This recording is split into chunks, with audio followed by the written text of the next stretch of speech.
Mechanics in Siege is one of the hardest things to learn out of any FPS game ever. But in today's video, I'll be giving you tips on how you can instantly improve your mechanics. The first thing you can do to instantly improve your mechanics is changing your sensitivity. Now, you don't want to copy somebody else's sensitivity. The only reason that they're really good with their aim isn't because of their sensitivity, but because they found a sensitivity that works for them that they can adapt to. You need to do the same thing. You could be way more comfortable in a much higher sense, or way more comfortable on a much lower sense, like me. Or maybe a medium sense, it doesn't really matter, but find something that's comfortable for you and then drill it a bunch. The same thing for the ADS sensitivities as well. You never want to copy sensitivities, you want to find one that works for you and then drill it. Once you've found that sensitivity, you can easily just start playing games. And the more that you play games, the faster and faster you will get at your sensitivity. But we're here for instant results, not gradual results. So a way that you can instantly make you accustomed to your newfound sensitivity is by going into the shooting range.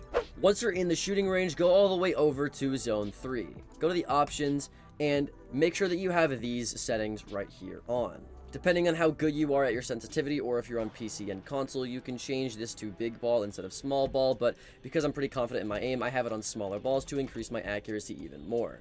Now, whenever you start this, you want to make sure that you are getting at least 80 to 90% accuracy. Because I've been doing this for so long, I at least try to shoot for a 90% accuracy whenever I'm doing this. But doing this will allow you to get your aim up in a very short amount of time. We're talking doing this for like 10 minutes will get your aim at least twice as good as it was before you started your game session, which again is instant results and the point of this video. This could also be a part of my next tip, which is having a warm-up routine. Having a warm-up routine is crucial if you want to instantly improve your aim. And like I just said, warming up just a few minutes before your games can instantly that day improve your aim. Now, this isn't a permanent change. This is only temporary to the day that you're warming up. So let's say I warm up one day and then I play that day. Sure, I'll have good aim for that day, but I'm not necessarily going to have good aim the next day because you have to warm up every day for this to be effective. It is instant results, but only for the day that you're actually, getting those results. You can do what I just told you, where you go to the shooting range, you practice your recoil, you practice your quick peeks, you practice those ball ranges. It's really, really easy to do. And then you can go into the map training grounds, where you can go throughout maps that maybe you don't know and then shoot the dummies. Not only does this warm up your map knowledge and actually help you improve, but also if you're trying to just one-tap people, it can increase your first shot accuracy, and it also can help you aim head or crouched level and get your crosshair placement down. Then you can go into an arcade and shoot actual players and get used to how these players move, which can be very beneficial to you. If you want to warm up your game sense even more, you can go as far as to go into a standard or go into a quick match, and then you can get warmed up on that too. But you get the idea. Warming up before a game can be very, very, very important if you want to be successful whenever you're going to go into a game. Now, like I said, warming up will only help you the day that you warm up. It's not an instant result. Something that is a much more instant result, though, is changing your crosshair color.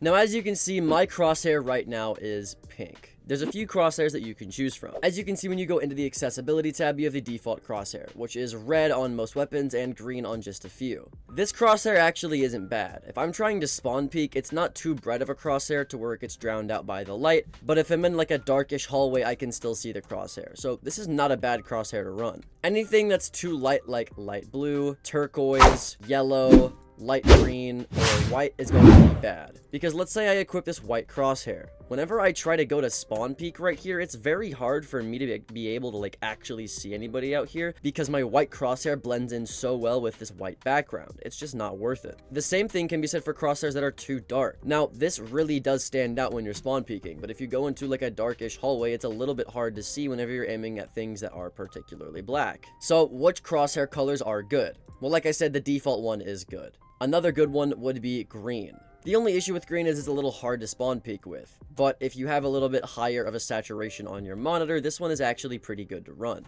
Next is red. Red is always just a safe bet because it kind of pops out no matter what setting you're in. And then there's my personal favorite, which is purple. Purple is great. I think red is just a little bit too much to where it can kind of get exhausting on the eyes, whereas purple is light, it's not too harsh on the eyes, and you can still see in pretty much every setting with it because it's a very contrasting color to a lot of different backgrounds. But that was just a setting. If you want to get actual tips to improve your aim in terms of like actual gameplay, one thing I definitely recommend to get instant results is to just try to consciously aim head level more. Now this might come off like really obvious, like duh, aim head level. But the thing about it is most people don't actually aim head level over 50% of the time. If you look at Pro League statistics, or even the statistics of some of the best players that you watch content wise, they don't aim head level over 70% of the time. They still have a lot to go and a lot to improve, which means you definitely have a lot that you can improve because you're not as good as the average Pro League player, and they make a lot of mistakes still.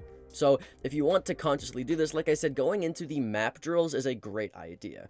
Here, you'll find dummies that don't move, so it's still pretty easy to shoot them in the head. And once you shoot them in the head, you'll consciously have a better understanding of where head level is. And some of these dummies even crouch, so then you'll know exactly where crouch level is too. It's overall just a great way to learn how to aim head level. Another great way to learn where head level is by barricading things. Once you've barricaded a door, see these buckles right here on the door on this yellow strip? That is exactly head level. So you can barricade a door and then immediately unbarricade it. And now anytime you want to peek a door, you have exact confirmation on where head level is with these buckles, which can make it a lot easier for you to hit those headshots. Aiming head level is one of those things that is a basic that everybody thinks they get down, but most people actually don't have down to a T. So consciously trying to aim head level in every single gunfight is something that can instantly improve your mechanics. Something else that can instantly improve your aim is making sure that you're leaning on the correct side of a doorway. So let's say that somebody's swinging me from vase and the site is penthouse, I'm a defender, and I'm trying to hold the angle onto the hallway to kill anybody swinging me from the right side here. Would it be optimal to hold an angle just like this and shoot them like this, or would it be optimal to go on the right and hold the angle from the right side instead of the left? Well, if you guessed the left side, then you're actually correct. If you know that they're going to swing from one side, you need to make sure that you're holding from the opposite side. From this example, they're swinging from the right, which means that I should be holding from the left, and vice versa. If somebody is swinging this doorway from the left, then I shouldn't be on the left. I should be on the right of the doorway. So if they're swinging from the left, I'm on the right and I'm leaning left. If they're swinging from the right, I'm on the left and I'm leaning right. It's a very simple rule that will win you a lot of gunfights. Why does this work, you may ask? To show you this, I'll give you a way more common and easy example to understand. Let's say I'm an attacker, and I want to swing from the left side of this doorway to kill the person in vase. Now, if I'm the defender and I'm the vase player, sitting in vase, because they're swinging from my right, I would want to hold the left side of the door, like we just established. Now, because I'm holding the left side of the door and they're swinging from the right, I can choose exactly how big I want the angle to be and how much of myself I want to expose. The better of a player you are, the tighter you can make this angle. And because the angle is so tight, chances are if they swing, they'll only be able to see like a pixel of you for a fraction of a second because you're creating that sort of angle, which means they won't be able to see you for long, but you'll be able to see them for just as much time as it would take to get information to know that they're swinging, and then you can then swing and kill them. Now, if you're on the right side of the door, when they swing, you're having to react to them, and they can see all of your shoulder and all of your face by the time that they're swinging, and because of server differences, you're having to react with a lot less time to react than you would have had you have just held an information peak and then actually wide swung them after they swung. It's swing or be swung in this game, so if you're holding an angle and they swing out, you re-swinging them is going to be much more advantageous than you holding an angle and hoping that you can kill them and react in time. Not only should you learn where to hold angles from, but you should learn how close or far away from the angle you need to be holding. And yes, this can instantly improve your aim. If me as a defender were sitting very close on this doorway and I'm waiting to swing, like we just talked about earlier, right now the attacker on this doorway can see my shoulder and my right leg, but I can't see them at all. That's because I'm super close to the doorway. But if I were to back up, they can't see much of me at all. And even if they can, it's such a tiny sliver that it's much harder for them to react to. Also, things that are smaller appear like they're moving faster. faster. That's just how basic physics works. That's why a giant that is 50 feet tall moving at 20 miles an hour appears like he's running super slow from his POV compared to somebody who's like an inch tall running 20 miles an hour. It looks like that motherfucker is zooming. So naturally, if you're farther away, you're going to appear smaller, which is why if you swing somebody and you're smaller on their screen, you're going to appear much faster, which is going to give them way less reaction time to react to you swinging. So making sure that you're backing up off of anything that you're swinging, like this for example, instead of being close to it, not only gives you more reaction time and them less reaction time, but it makes it to where you're not exposed from the doorway you're swinging off of in the first place, which in turn can get you a huge advantage in gunfights and make it seem like you're a lot better at aiming than you actually are. If you want even more instant results than that though, my next tip is going to be going over how to pre-fire. Now, when I see people who are trying to get better mechanics, they'll look at people like Bolo, or they'll look at people like Shock, or they'll look at people like Spoit. And those people pre-fire and get pre-fire kills very easy, and they do it all the time. So when these players are trying to emulate them, they'll just randomly 180 and start pre-firing walls in hopes that they get a lucky kill. But you shouldn't be doing this.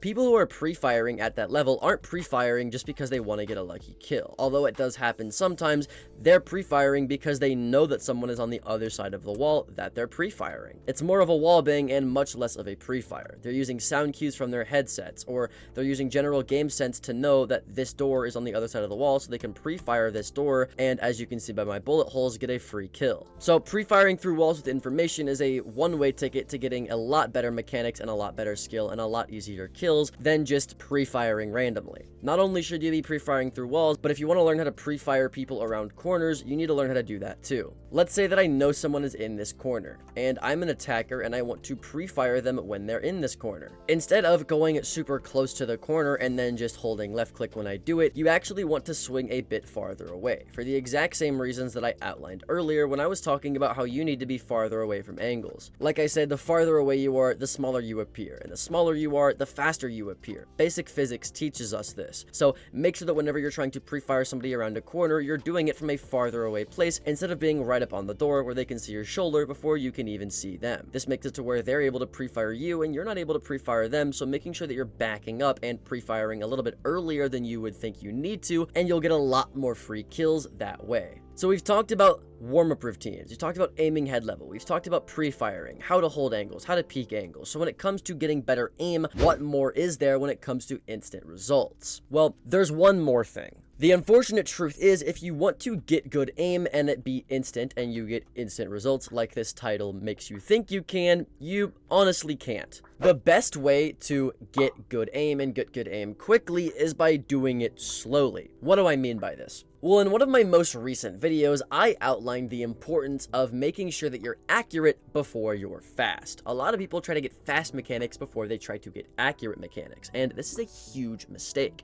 Whenever you're trying to get accurate mechanics, you need to make sure that you're starting off slow, hitting every single shot, and then once you've done that, you can speed things up. Now, this isn't just an example that correlates to aim in Siege, or aim in any video game, or video games in general. This applies to everyday life. This style of teaching in a lot of scenes, especially the gaming community, has been dubbed as the Miyagi technique, because in Karate Kid, he taught the importance of making sure that you were accurate and calming your mind before you were trying to be fast and twitchy. A lot of people try to be fast with their mechanics, and they quick peek, they pre-fire, they do all this crazy stuff to look like the people that they're trying to emulate. But the only reason that those really good aimers like Bolo or Spoit are really good and really quick at aiming is because they've spent hours being slow and mastering their mechanics before they ever even worried about being fast. They're not just fast and naturally talented. They were slow, they were very, very accurate, and they dedicated a lot of time before they realized that they could get good and start to speed things up. That's how you need to take aiming seriously.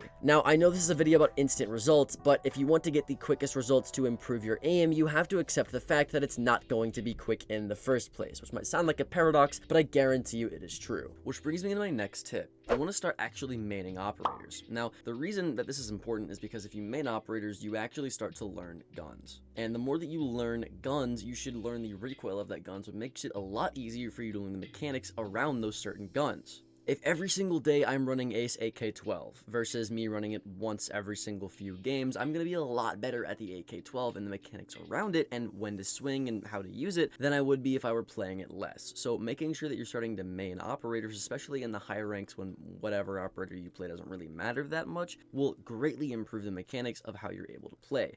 This falls naturally into the recoil control section of this video where I was talking about aim training and warm-up routines. It falls naturally in there because it's true. If you main operators and you main certain guns in specific, you'll get a lot better mechanically. You don't even have to main operators. Like I said, you can main guns.